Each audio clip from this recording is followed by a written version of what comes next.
Well, Marcus, first off, thank you so much for spending time with us today. I've been looking forward to this conversation. We have a lot of ground to cover from what's happening in Nashville, where you are now, to learning about how you figured out how to win in life and work, plus your own very unique personal story. And I'm trying to remember when we first met. It feels like it was South by Southwest circa 2011. I think you were running Moon Toast, and we picked you up from the airport with Jacob Tellett on Intercom, if my Uh, memory serves me right, but I I could be think wrong. you nailed it. I think you nailed it. Yes, it was definitely South by Southwest. Jacob, you, Mike. That was a fun time. Oh yeah, that's good memories. Yeah, it's sort of almost like a collegiate time where sort of It Web was. 2.0 was sort of like cresting, and there was some folks that were kind of riding the wave there. I was sort of the Web 2.0 crowd. You might have been around Web 1.0, but we can get into that in the I think it's a great segue. Like, give your audience a little background on what you do professionally, how'd you get into it, and I guess the other question is like, when did you know you wanted to be an early stage investor? Hmm. Wow. So, Great series of questions. So, right now I'm a VC, venture capitalist, and my company Jumpstart Health Investors, we focus specifically on healthcare, health and wellness, because it's a really important space. I think everyone knows health is important, but probably now that we're smack in the middle of a pandemic, everyone really knows how important it is. And I'm I love what I do, getting to invest in incredible founders who have a vision and a dream on how they can make people's lives better. That's really cool, and I think many VCs will say that, but they're doing it through, I don't know, marketing, or I don't know, whatever fashion. But health is obviously a very core thing for all of us, and so I love that. It just feels like there's a lot of meaning in my work. Um, if I rewind back 20 years ago, I was a software developer and working at a company called HealthStream. So I didn't spend much time coding in the healthcare space, just 1 year. But it is an interesting fun fact that my very first software development job was also in healthcare, and that kind of connects the dots to Nashville, because Nashville's number one industry historically for the last 50 years has been healthcare, specifically for profit, large scale healthcare services companies. So we're talking the biggest healthcare services companies in the country, that are for profit, are headquartered here in Nashville. So all those things sort of do a nice little dance around each other, and have a lot to do with how I have landed in the professional seat I'm in today. yeah, yeah, love that. So, what's the thesis of the fund? So the thesis of the fund is that there's a couple of key things. One, we at the moment we only focus on healthcare in the United States. Once you start to get outside of the United States, the healthcare systems work very differently. In the U.S. we have a pretty complex and unique healthcare system vis-a-vis the rest of the world. Netherlands actually has a somewhat similar system, but theirs is much higher functioning than ours. We're a much more diverse country. We have a very different socioeconomic setup, and we're a much bigger country, obviously, than the Netherlands is. So we have just a different scale of a challenge we're trying to solve here. So we focus on the healthcare system in the United States, and we basically believe that it costs too much. It ultimately costs the country. It's about 18% of GDP, U.S. GDP, and growing. Expected to be over 20%, over the course of the next decade. So that's a big slug of our country's economy, um, and it doesn't really deliver great outcomes. You know, People are still suffering, and then they're paying out of pocket a lot of money as well. They're dedicating a lot of their personal um, capital, their personal income that could be going to education, could be going to wealth generation for their families, is going to cover healthcare costs. So there's a whole cost element of healthcare that really has to be addressed.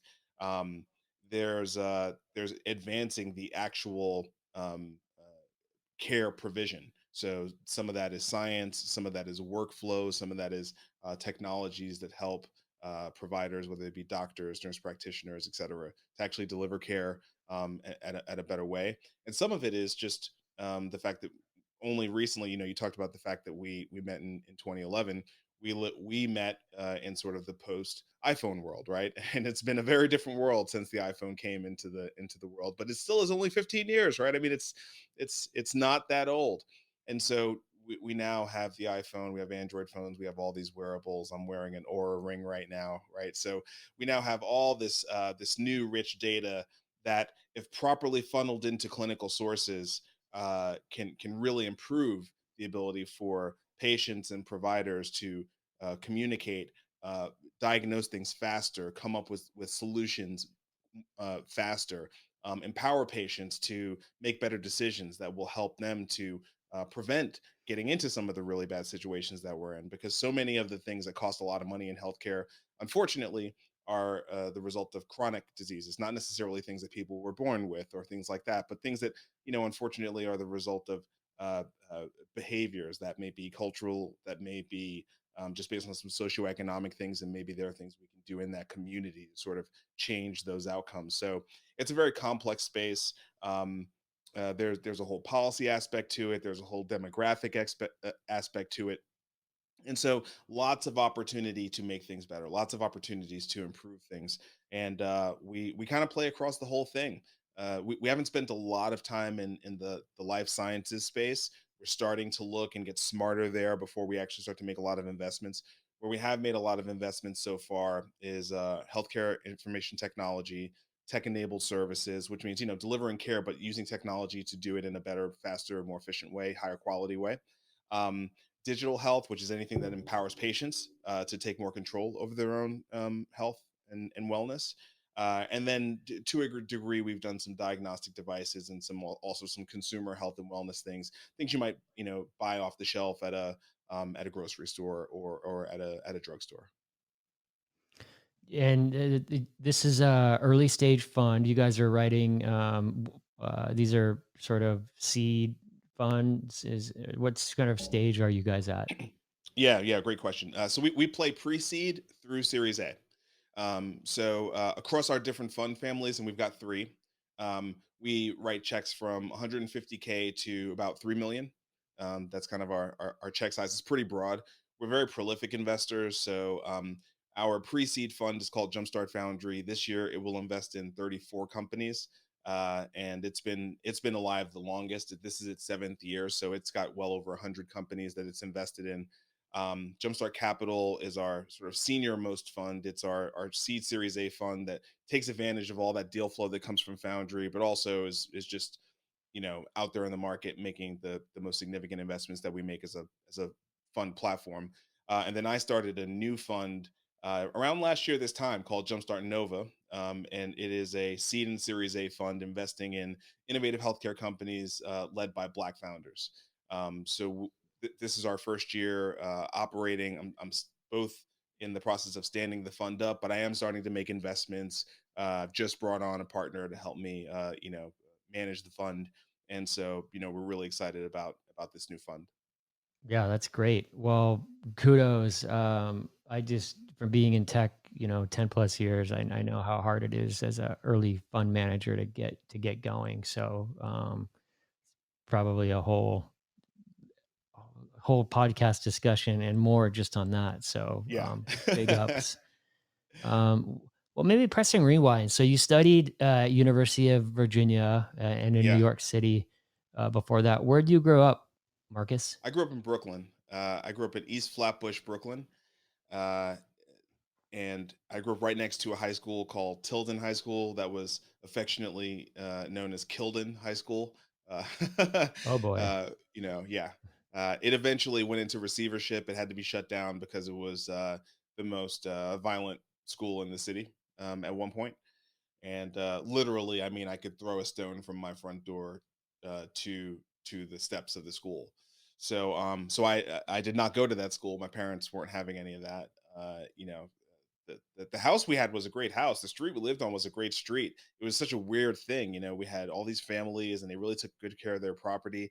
But then there was this school there, and it just was like not well managed, and it probably made me uh, you know formed a lot of thoughts in my head around education that have stuck with me throughout my life. But um, grew up in East Flatbush, went to public school up until sixth grade. Then I was sort of zoned to go to schools right around the corner, and my parents weren't having that, so they paid full price for me to go to a private school in Diker Heights in Brooklyn called Poly Prep. I went there from seventh grade through 12th grade. Um, and graduated, and then went to the University of Virginia for architecture.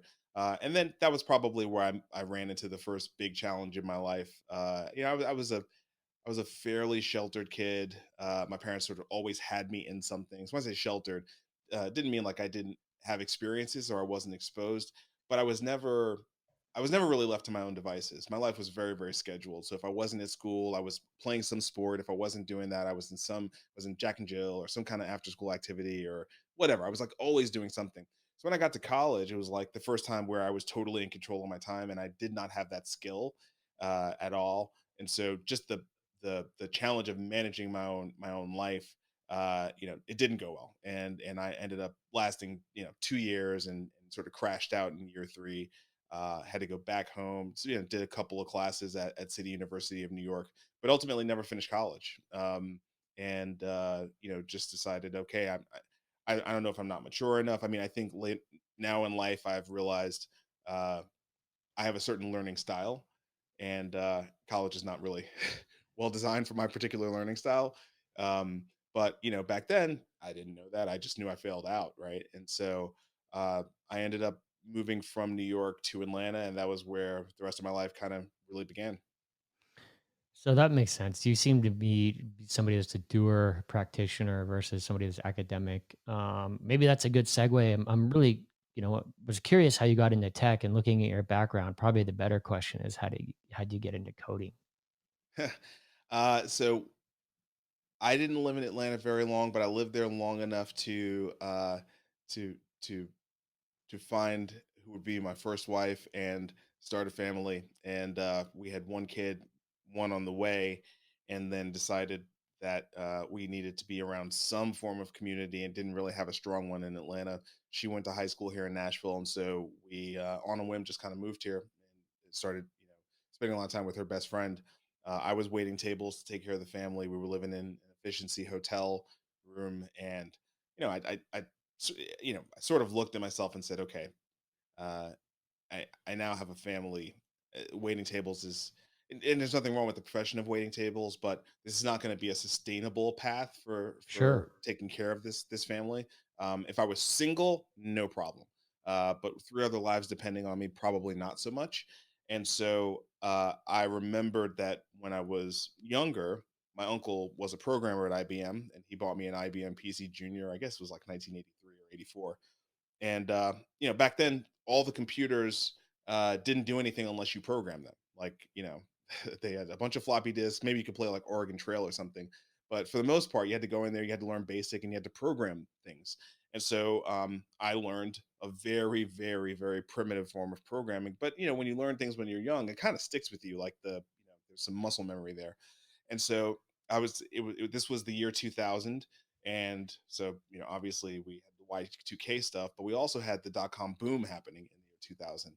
And I'm watching TV and seeing kids riding around in skateboards, making six figures. Uh, and I'm like, okay, if they can do that, then I can figure out how to do this. And the word had kind of gotten out. It was part of the lore that you didn't need to have a degree to code, right? And so I was like, got There it, you the go. goal. Boom. Yeah, Right. And that's my so ticket. yeah, that's my ticket. So I had a gateway computer, a PC computer, and I went to Borders bookstore back when we had bookstores. Yeah, I remember them. And I bought books. I would wait tables, I take the money that I didn't have to spend on the hotel or food, and I'd buy books and I'd take them home and I'd just do the exercises in the books on my PC. And I did that for 6 months. And eventually got good enough to get an entry level job, coding JavaScript. Oh, that's incredible. Um, yeah, pre-General Assembly, right? And all these sort of Oh coding man, schools, like it's so crazy, right? I mean, pre General Assembly, pre Code Academy, pre Khan Academy. I mean, yeah. pre YouTube, right? I Yeah. mean, none Yeah. of that stuff. There was no broadband. It was like literally you got a book. The book came with a CD-ROM. You'd put the CD-ROM in, you'd double click stuff, and like, it was very, very rudimentary. So it wasn't that you couldn't learn how to code. Obviously, there were books, right? And books in the bookstore with the sole purpose of teaching people who wanted to learn how to code how to code. But it was not nearly as accessible or pushed on us in the way that it is today. Yeah. Yeah. That I think that really speaks to your grit and tenacity, which I probably a great segue to your what you're doing now. I'm curious, like, what are your favorite kind of investors to fund, and how do you screen for founders? Do you have a framework, and is sort of that? I mean, I think what we're talking about with your coding ability is sort of this grit and tenacity, which seems to be critical for any early stage founder. But is there, what's important to you when you're analyzing a founder and a deal? Well, you know, Kurt, we've both been around the block a couple of times, and if you've survived being around the block a couple of times, you also have some scars, and you've been burned in a couple of bad partnerships, right? Of course. And yeah, exactly, and yeah, and so I think there is this and it's similar to an immune system, right? Where it's like the first time you encounter a virus, your body doesn't know what the heck it is, and it's like, I'm getting knocked over by this thing. But then once it's seen it, it's like, okay, I know what this thing is, and next time it comes, I'll be ready for it. It's sort of the same thing with people and personalities, right? And entering into partnerships, I feel like it's very difficult to fake with some kind of rubric or some type of algorithm having a solid built up immune system for for jerks. you know so I got a lot of scars. I screwed up a bunch of times in terms of who I selected to be a partner with, and I have at times not been the best partner, right? And when I've done that, that's hurt me. Yeah. And so like I know from that perspective. And so a lot of it, when you're investing as a venture investor, you you're investing across a portfolio, and part of that is you don't want to invest in exactly the same space or exactly the same kind of company or exactly the same kind of business model. You're trying to diversify, but some of it is also you're diversifying across different personalities as well. Like, I mean, I'm not trying to have 20 companies where all the founders are carbon copies of each other, right? I mean, I'm looking for authenticity and people who are certainly have the grit and tenacity and resilience, but also will listen, right? And will take input from other people. But ultimately, I want people who are uniquely qualified to solve the problem they're going after. Mhm. That's what I want. And I feel like if you try to over engineer that selection process, you can that can result in adverse selection. You can end up rejecting a bunch of great people because of some immaterial thing. And I'm very sensitive to that because I'm someone without a college degree, right? You know what I mean? And so I think about all the filters that even today in 2021, with all the things that I've accomplished, like I still can't quite pass through because of not having a college degree. And you think about in society, what's worse than that? Well, people who have got run afoul of the law. You know, they've learned. They've probably paid their debt to society, but because they've got this thing, we've got all these algorithms that sort of say, because of this, they're sort of ruled out for this whole group of things, and there's probably some adverse selection going on there, right? So, um, I try to keep an open mind. I try not to over engineer, and I try to just allocate the time to evaluate. Like once I get a good feeling about something, to really allocate the time to really dig in and try to work through it and make sure that we can work together, that I can be a value add to the founder. I think that's a lot of it. It's not just about, hey, is this a good place for me to park my money? Um, it's also, can we help? The way that we're set up and the things that we know and the networks that we have and the experience that we have, can we help? Because if we can't help, let's get out of their way and let them find the right investor who can help. You know what I Yeah, mean? that's fair. And especially in this world, post great financial crisis with all the quantitative easing and just all this debt that's getting printed. Money seems to be more and more a commodity when you have, interest rates at the zero bound. What one of the things we're doing at Hunt Club is pioneering what we're calling venture enablement. Mm. and helping VCs to be able to be able to better deliver on the promise that they could be a value add investor. Because by and large, to get over the hurdle of being an investor, like you have to have a great network and you have to be smart and you have to know how to get things done. The problem becomes how do you manage your time when everybody's coming at you and be able to quickly, play traffic cop and make the right referrals and all that sort of thing. And I, it's a challenge. Yeah. And time is never on your side. So it's like when you get the gut feeling that something needs to be done, you can't procrastinate about it. You have to get to doing it. You really do. And whether that be building out a capability to just better support your portfolio through partnership, or there's this thing that the founder said that just didn't jive with me. And it's not that they're trying to misguide me in some way, shape, or form. They just have a million things that they're worried about. I remember when I used to be a founder and I had investors and how I would prepare to talk to them. There is a weird dynamic there, Yeah. right, between the two. And it's my job um, to try to break through that and as often as possible keep our conversation on the level, so they will be honest and they will be real with me so that we can make progress together. Yeah, I love that. At Hunt Club, we have a value we figured out together, and it sort of gets into this whole idea of being co-committed to people versus codependent, where there's sort of like, you know, whether I mean this is really really important to be able to. I like how you said it, be on the level, to really try Yeah. to kind of see like what's really going on and like what are you trying to get done. Here's what's important to me. Like, can we get alignment here? Yeah. Yeah, right, exactly. Let's and also, like, I expect, in most cases, not all, but in most cases, I see things that they don't see, Yeah. right? As a And that's not function a of, knock on them. probably just, a few years on them, and you've just been and A seen so few many years on different, them, I'm not in it. yeah, yeah, Right? yeah, So, like, I have the benefit of looking from above and not being in the thing, trying to run every day. Um, and so I kind of owe it to them to make sure, hey, let's regularly check in and also just set the expectation with them that, hey, yeah, look, I'm gonna bring it to you and I'm gonna lean into conflict with you, but I'm gonna do it so regularly that you'll know, oh, this is not a scary thing. It doesn't change anything. I still am 100% in your corner, but I'm gonna lean into the conflict regularly. Because that's where the progress lives. yeah. It's interesting, this idea of objectivity and blindness, and I think oftentimes founders just get so, you know, to their credit, just so focused that it can be easy to lose objectivity, especially if you're a solution looking for a problem, which I think a lot of Yeah. people get into. And that's probably a lot of the, you have probably have to sift a lot through a lot of ore to get to the gold.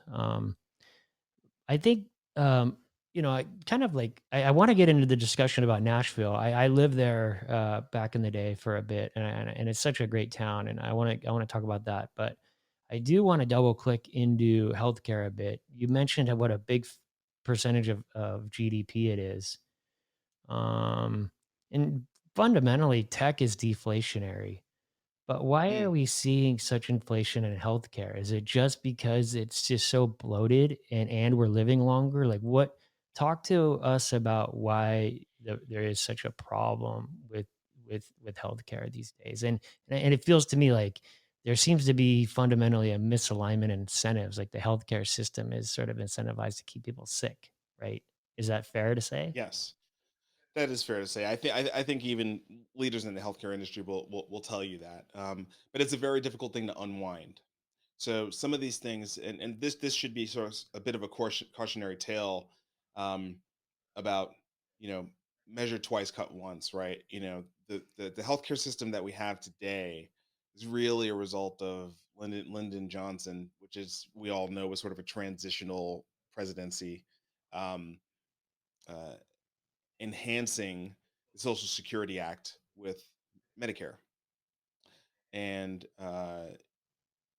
adding on to the New Deal and setting up a business model that was cost plus, meaning whatever the service costs, the government's going to pay that cost plus 20%. Um, it's back in 1966, I think, 1966, 1967. And literally, that's still the system we have today. Now, is it cost plus? No, they've started to like set prices for things and, they've had to fix it over time, but doesn't matter. It was all set around the service, right? It was all set around the service. Well, services are needed for sick people. You don't need services as much for healthy people. So, prevention is not optimal for the healthcare enterprise that is trying to generate revenue for services. And that's the fundamental problem, right? Uh, the Then there are other problems that sort of layer on top of that. One of those problems is that there's an intermediary between the customer and the provider, which is the health insurance companies, right? This entire concept of managed care uh, that that disconnects us from the services we're getting, so we have no price sensitivity to it. So the prices can kind of Hmm. run all over the place, right? Um, But we are feeling it you though never with know. our insurance premiums inflating. Yeah, but that's only a small percentage of the actual cost of healthcare, right? And it gets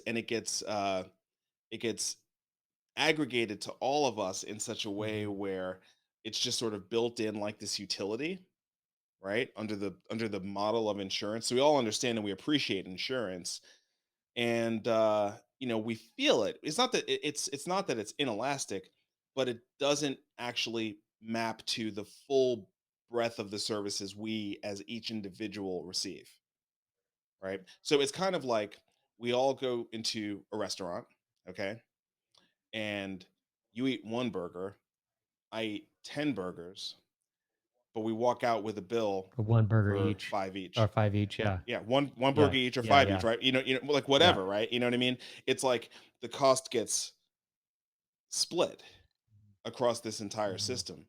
And so as it's creeping up, it's a little bit of the boiling frog Yeah, thing, it right? doesn't It's know like, that it's you know, boiling, it just boils itself to death. yeah, we don't really know. We don't really know. So it's it's a dysfunctional economy in that way. There's no other economy in America that functions that way, right? Everything else, we as consumers are directly connected to the cost. And so when it goes up, like we personally feel it in real time, Mhm. not annually. Gas prices go up like that. Premiums don't go up like that. They go up on an annual basis. They're sort of locked in on Mhm. a year to year basis. That's another sign that like we're disconnected Yeah, from the and then the truth of sort the of economy. demographic thrust of the boomers is sort of a lagging thing, and that drives things up, That's and it's right. just this That's slow, right. like, grind. That's right. That's right. So it's a very, very dysfunctional system, which is why we at Jumpstart Health focus on U.S. healthcare, because like you really have to know it, I think, to be able to understand the problems, to be able to wisely invest in solutions. You have to really, Mhm. really understand it.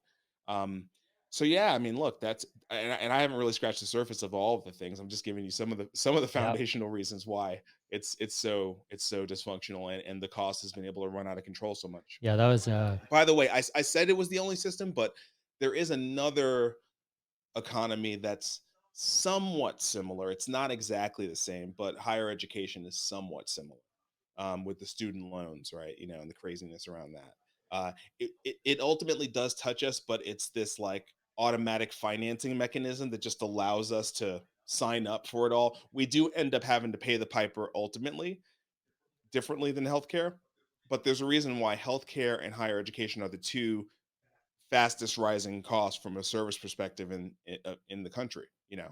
Those are the two things where the inflation has just been out of control. yeah, yeah.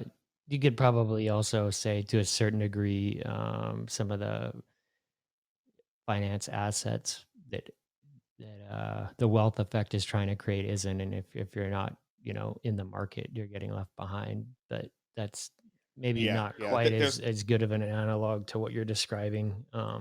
But that was a much better bit of background than I was expecting. I didn't know that about the New Deal and Yeah. Medicare. Yeah, if you go look at the founding of Medicare, that's a big one, and then Nixon sort of stepped it up. He wrote in some rule around kidney procedures that really sort of accelerated it, and you can kind of see the cost ramping up through these policy mechanisms that come into play. Um, so yeah, Well, maybe turning the page. Let's talk about Nashville. Like I said, I lived there back in the day, and I was in Hillsborough Village on the West End. Uh, I oh was wow, when I did was there in when did you '01. live? So Oh yeah, one, okay, all right, I um, was there. amazing town. And you had mentioned, I mean, I've known from the time I've spent there, the health sector's big. Maybe like, is there any insight in the history of why that is? Like, why so many health companies and why it's such a big health town? Yeah. Thomas First Senior, Thomas First Junior, and Jack Massey started Healthcare Corporation of America right on the heels of Medicare passing. So these guys were smart. They were in town.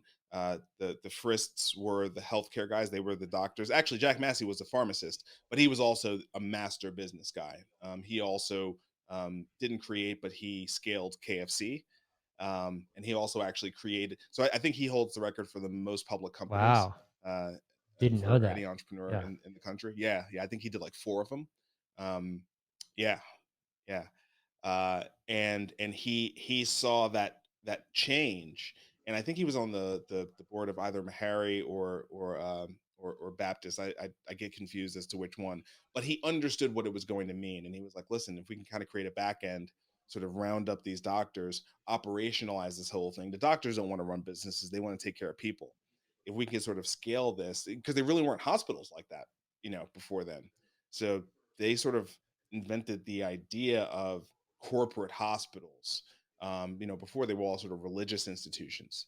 So they created this corporate hospital concept, and in 1968, and that's the beginning of Nashville's healthcare family tree. That's now over 600, probably 700 at this point, different companies that have all sort of spun off of this Mhm. one company, all spun off of Wow. HCA, venture funds, and So HCA, ambulatory it's like the surgical sun and centers, all and these little planets are orbiting in this ecosystem. Just that's right. gets kind of this reflexive loop. Yeah. That's right. Cool. I didn't know that. Look at us. And we're Yeah. learning all kinds of stuff today with Marcus Yep. here on the Yep. Kurty D Show. Yep. Love that. Yep. That's how it started. Well, let's double click into that. The Nashville tech market seems to really have, evolved over the last 10 plus years. And you've been a real big part of that. What are some of the organizations and who are some of the people that really know in Nashville? We'll put this on the show notes for people that want to click in. Great. Yeah. So I'll kind of talk about two phases, because I think there's the phase that I was very involved in, and then there's what's happening now, which is a very, very different thing. So I would say from let's just call it 2008, 2009 to maybe 2017, there was this, energy and movement that was very homegrown. The Nashville Entrepreneur Center, Launch Tennessee, which is a statewide organization. It's a sort of quasi public and private, nonprofit organization that's all about supporting entrepreneurship across the state of Tennessee, but obviously it's headquartered in Nashville, so it's got a pretty strong presence here. The venture fund ecosystem that was here, Jumpstart, that we started. We started the first accelerator in the state, so we were a big part of launching that kind of What year stuff. was that So Jumpstart those are launched? Okay. 2009 we started. 2009 we were kind of like a Shark Tank. Yeah. 2010 we were an What a accelerator, great time and to we did start that till something. 2014. Great time. Yeah. Great time. Yeah. Yeah. So when I met you in 2011, I was doing Moon Toast, but I was moonlighting doing Jumpstart, which actually became, what is my career now and has been for the last 7 years. Um, so yeah, I think that there was that whole thing, but I think if you look across the country, you'll see in other cities, they had very similar things, that kind of infrastructure, that homegrown infrastructure, a couple of venture funds, a local incubator, maybe an accelerator got popped off. They were just trying to figure things out. Um, over the last 4 years, things have happened in a much different pace. And it's largely been a forcing factor of that was even accelerated more by COVID, but people are moving away from the coast. They're moving into other places. They're moving into Austin, Texas. They're moving into Denver. They're moving to Miami, and they're moving to Nashville. We're getting a ridiculous number of Yeah, people you from guys are LA, a lot of people from red hot Chicago. property market. It's a ridiculous market. So we have all of that happening, and then we have had major company relocations Yep. coming here. Um, Probably the most notable ones would be Alliance Bernstein, big finance company from New York, moved their headquarters to Nashville. Amazon set up what originally was supposed to be a 5,000, now it feels like it's going to be a 10,000 person center of excellence around distribution in Nashville. And then Oracle announced they're opening HQ2 here. So, and that's just been in the last 3 years. So we have this whole like big company, big tech thing happening that hasn't even fully played out yet. Like they're still building their buildings. They're still digging up the dirt. So that's really changing things. And yeah, our population is growing at an unbelievable pace. You know, Growth brings challenges. There's a lot of good that comes with it, but it also brings challenges. And the city, I think, is working hard to try to navigate and get out in front of a lot of these challenges. But it's going to be an interesting time to be here on the ground while all this change is So I happening. have a bunch of West Coast friends that have moved to Nashville since COVID. So they'll be listening hopefully to this. And if they were to want to get connected quickly into the local Nashville tech scene, who are some of the folks that they should reach out to? So, you know, this is a tough question because people like your friends are moving here so quickly that it feels to me like there's two Nashvilles living in Yeah, that's Nashville right fair. now. It's like there's a critical mass of new people, Yeah. Yeah. right? And so they almost can like set up their Yeah. own Yeah. Similar to ecosystem what's happening in amongst Miami. themselves. And probably Yeah, very right. similar to what happened in LA in '08 through 2011, what happened in Nashville '08, 2011, like that same kind of collegiate thing. It's sort of a new wave. It's a new Yeah. wave. Honestly, we have a new wave right now, and so it's like, and then people like me who, I can't even really call myself a pioneer because there was a group of people laying the foundation.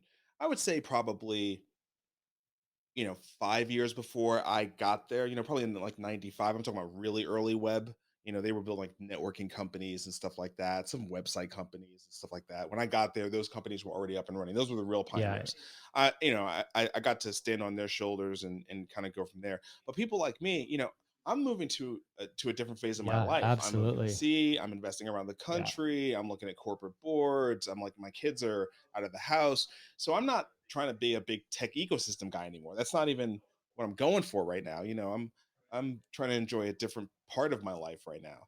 So look, I mean, I can say these same organizations, but I think the truth is my gut tells me a whole new thing is about to Yeah. Are there any happen hashtags that here. you're seeing emerge that people could click into?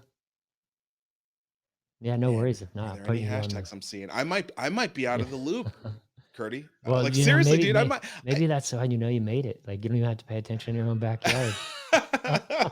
it's it's so weird. It's like it is everything I can do to keep up with what I've got going Yeah, on. You fair. know what I Well, that mean? was to our, Um, back to this venture enablement stuff that we're getting into at Hunt Club. Like, you're just, you guys are just getting pounded. So, um, yeah, it's yeah, intense, man. I mean, to do this well, I think people think, ventures like this easy thing.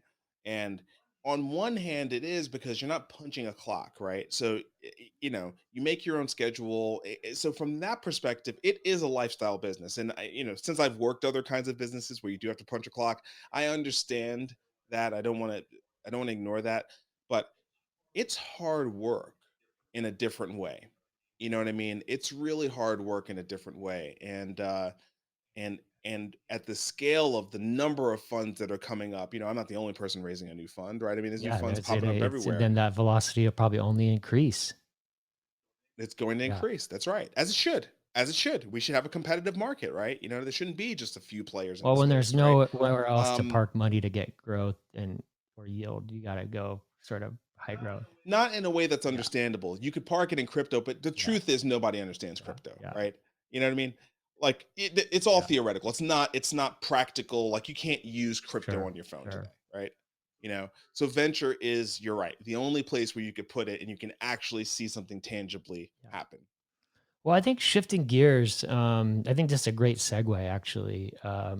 The core theme of the Kurty D Show is humanizing success. And as I've shared, Marcus, with you, some of the issues I've had, that I'm increasingly candid from some of the challenges with my hearing and other stuff that I've dealt with. You mentioned founder breakup. I had a really painful co-founder blow up in 2012 that was really, really painful. And that actually opened up a whole new chapter for my life that ended up connecting me to my wife and a whole bunch of new stuff. And it's like, so I really do believe the bigger the breakdown, the bigger the possibility for a breakthrough. And having said that, what are some of the challenges personally or professionally that you've had to face that you're comfortable sharing, and how'd you get over the hurdles, and what gifts did these painful what gift did the pain give you? Yeah, so I think there are you know there are three main ones. I can bucket them all together. So one was business failure. I have had business failures. Um, some of them involved founder breakup, but some of them were just business failures, and they're just painful. They're just difficult. They're painful. The second is divorce, incredibly painful, especially if you've got children. It's an incredibly painful thing. Um, and then the third was substance abuse. Specifically Mm, drinking, right? Um, and so and then subsequently getting yeah. sober, right? And that's almost been, I'm coming up on 3 years. In November it'll be three How years. many years? So it'll be 3 years in November. Congrats. Yeah. Thanks, man. Thanks. Yeah. So those are three, they're pretty heavy things, but I can tell you, like, having been through those three heavy things, like, I've never been better in my entire life right now. You know what I mean? And quite frankly, I've never been better in those three areas. Like, I've never been better in business. I've never been better in relationship, remarried and incredibly happy, just like in this very sort of calm, everything is pretty freaking easy way. And then being sober is awesome. Like, I sleep well, I think better, I perform better. I've rediscovered my inner athlete. Like doing competitive jujitsu, just much happier. And also, like, I've rediscovered that I know how to be social without alcohol. I'd lost that. I literally lost a part of myself. I didn't realize that. Um, but I just got so dependent on it that, like, if I was going to go out somewhere, like, up, had to. So I like rediscovered this whole part of myself. I think I rediscovered many parts of myself, actually. Um, and yeah, I mean, look, I mean, I think these are all things that you go through. Life is about learning, and I don't think you can avoid tragedy in life. It's just not possible.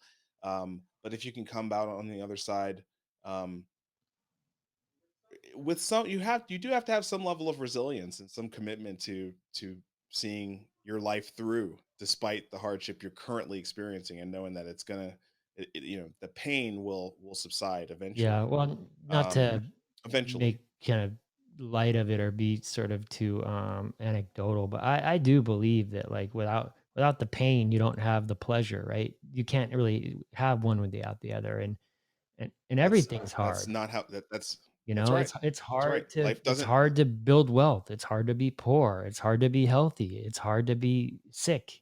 Like, so you have to choose wisely, or we get to choose wisely. Yeah. That's right. And you go through these things, and you learn. you learn, you do, you become better at Mhm. life. And I think it gets easier to choose wisely when you're smarter and better at life. It's like, being young, yeah, you've got all, your health and your excitement and your hormones, but you're kind of dumb, you know. You don't know what you don't know. You think you know more than and there is a gift if you can survive these things and attain wisdom through really, really hard Yeah. circumstances. There is a Well, I gift. really appreciate you sharing and being honest. The episode 1 of the Kurty D Show, I kicked it off with, my dad, who I helped get sober when I was in my early 20s, and that was, a real miracle.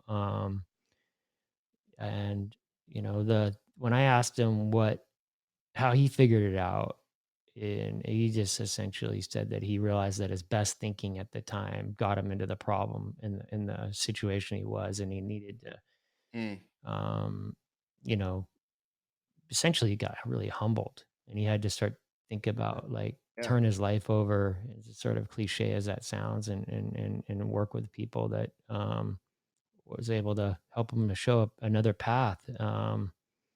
And he's really active in 12 steps now, and is a real beacon in the community. And it is a miracle, and I do believe that oftentimes it is our pain that gives us our power. And I think it's cool full circle too for you that you're in the health sector, and so you have that kind of full experience about kind of even your own I love it. biological and psychological trip that it is to be on this earth, and you're able to sort of kind of participate in that way.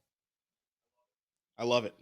I love working in health, and we're constantly talking about things like behavioral health now, and but obviously also like chronic disease. And so I think about the food that I eat, and these things are all interconnected too. I mean, in reality there is no separation. Just because we come up with different terms so that we can like communicate from a language perspective, the reality is the human body is an integrated piece of wonderful organic technology, and it doesn't really differentiate between the food you put in your body and like how you're feeling on any given day. Like it's all working together. You know what I mean? And so I love staying in this space because part of the benefit is I'm learning all the time. I'm always learning. And I try to apply that to myself as much as Mhm. possible. My experience is that the body is so smart in one way, similar to the mind, where it'll do whatever it can to get regulated and sort of feel grounded, whether that's good for you or bad for Yes, you, right? that's right. And That's how, right. how do you find with you're so busy? You said you're inner athlete. Maybe one clue, but how do you stay grounded in this brave new world, and it being a uh, sort of playing at the level that you're doing? My practices, you know, trying to get 7 hours of sleep, trying to drink 80 ounces of, water a day, trying to get some exercise, trying to meditate, um, and trying to do those things every Yeah. day. So just table stakes with a daily practice Practices, of just the practices. basics. Yeah. Yeah, Love that. that's right. Trying to write a Yeah. gratitude statement every Well, day. Just trying to have like a basic set of practices that are daily practices. And I don't get them done every day, by the way, but I can always return to 'em. That's the thing I learned. Like I don't have to be perfect. I can, if I have a week where for whatever reason I just got off and I'm like, well, whatever, I can always come back. I can always come back and I can reground and recenter, and then sometimes it's really nice. I've taken a week off, and then I remember, like, sometimes you get bored with it. You're like, what's this really doing for me? You take a week off and you remember, oh, now I know what it's doing for me. Let me get back to it. You know what I mean? So it's the practices for me. yeah, love that. Well, I know we're at time. Kind of wrapping up. One of the fun questions I like to close out with is, um, you seem to, from little research I did online, that you love music. I could be wrong, but I think, Yeah, no, I yeah. do. And what if you could have any band or any artist play any venue? It could be in the future, now, or the past. Who would it be, and where would it be playing? Yeah, I think it would be a band I never got to see. So I think it would probably be Bob Marley, because I think that would be like a religious experience to actually see Bob Marley Oh, I love play that. I live. think I'm right there with you. Where would it be? I now the where is the hard part. The where is the hard part. But it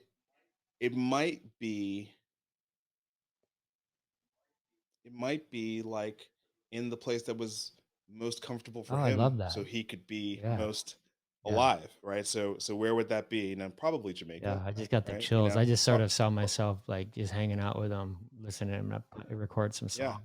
Like that would Yeah. be incredible, right? Like Yeah. Bob, it's just Bob didn't just make music, right? He made magic, and it's like, and I've never got to see him, but I've felt the incredible vibe from it. So yeah, it would be Bob, Yeah. I I love think. that. Love that.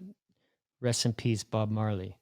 Um, Last question. How can our audience be helpful to you? And if they wanted to get in touch online or otherwise, how can they find you, Marcus?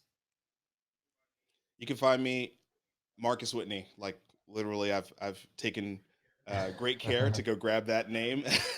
Every social network, there's a little bit of a benefit to have gotten in this game when I did. So I've kind of staked out that real estate. So pretty much every social network, but and I sort of take all channels. So wherever you And you are, got the you just reach out to me at Marcus Whitney. marcuswhitney.com.